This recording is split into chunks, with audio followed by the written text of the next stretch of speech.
അന്നേരം സത്യം പറയാൻ പറ്റിയില്ല. അന്നേരം അത് കഴിഞ്ഞിപ്പോൾ ഈ ഇതെല്ലാം കഴിയപ്പോഴത്തേക്കും വിളിച്ച് പറഞ്ഞു, ഇങ്ങനെ ഞങ്ങളും കണ്ടേ കൊച്ചിനെ കൊണ്ടുവന്ന്, ഇന്നും ജീവന്തം സാക്ഷ്യമുണ്ട് അതിനെ കൊണ്ടുപോയെന്ന് പറയാനായിട്ട്. ആ പറഞ്ഞാൽ അവൻ ബാക്കിയാകുകയില്ല. തെളിവ് നശിപ്പിക്കുക.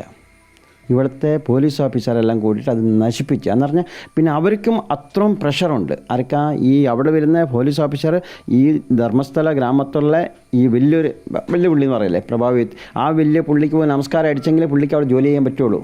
അല്ലേ അവിടെ പുള്ളിക്കും ജോലി ചെയ്യാൻ പറ്റിയല്ല. പുള്ളിക്കും അത്രയും പ്രഷറും ഉണ്ടായിരുന്നു. പിന്നെ എന്തോ ഇൻഡയറക്റ്റ് എന്തോ കൊടുത്താൽ അത് നമുക്കറിയാമല്ലോ, അത് ഇല്ലാത്ത കാര്യം പറയരുതല്ലോ. ഇത് സത്യം പറഞ്ഞാൽ എന്താണെന്ന് പറഞ്ഞെങ്കിൽ ആ കൊച്ച് സ്കൂൾ വിട്ടടന്ന് ഒരു നോയമ്പായിരുന്നു. നോയമ്പെന്ന് പറഞ്ഞാൽ വീട്ടിൽ പുത്തരിയായിരുന്നു. വൈകുന്നേരം പുത്തരിയായത് കൊണ്ട് കൊച്ച് വെളുപ്പിനെ പോയി 4 മണിയായപ്പോൾ വന്നുകൊണ്ടിരിക്കുന്നത്. ബസ് ഇറങ്ങി വന്നു. അതിൽ 4 മണി 3 മണിക്ക് അവരുടെ കൂട്ടുകാർ പറഞ്ഞെന്ന് ഭക്ഷണം കഴിക്കാമെന്ന്. ട്യൂഷൻ ഇല്ലില്ല വീട്ടിൽ പുത്തരിയാന്ന് പറഞ്ഞ്. ആ കൊച്ച് പിന്നെ ഒരു ഭയങ്കര ദൈവത്തെയാണ്. അവിടെ അമ്പലമുണ്ട്, അവിടെ നല്ലൊരു ദേവീക്ഷേത്രമുണ്ട്, ഭയങ്കര ദൈവഭക്തിയാണ് പുള്ളിക്ക് ആ കൊച്ച്. അവിടെ നിന്ന് ആ കൊച്ച് 4 മണിക്ക് ആ നേത്രാവട്ട് ഇറങ്ങിയിട്ട് നടന്നിട്ട് 1.5 കിലോമീറ്റർ നടന്നു പോയപ്പം കാറിനകത്താണ് വിളിച്ചുകൊണ്ട് പോയത്. ഇത് കണ്ടവരും ഉണ്ട് സാറേ. അന്നേരം സത്യം പറയാൻ പറ്റിയില്ല. അന്നേരം അത് കഴിഞ്ഞിപ്പോൾ ഈ ഇതെല്ലാം കഴിയപ്പോഴത്തേക്കും വിളിച്ച് പറഞ്ഞു, ഇങ്ങനെ ഞങ്ങളും കണ്ടേ കൊച്ചിനെ കൊണ്ടുവന്ന്, ഇന്നും ജീവന്തം സാക്ഷ്യമുണ്ട് അതിനെ കൊണ്ടുപോയെന്ന് പറയാനായിട്ട്. ആ പറഞ്ഞാൽ അവൻ ബാക്കിയാകുകയില്ല.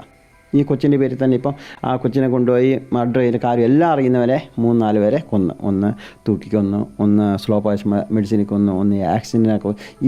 ഇതേപോലെയാണ് ഇവർ കൊല്ലുന്നത്. ഇനി ആരെങ്കിലും മുമ്പിൽ ഒന്ന് പറയുമോ?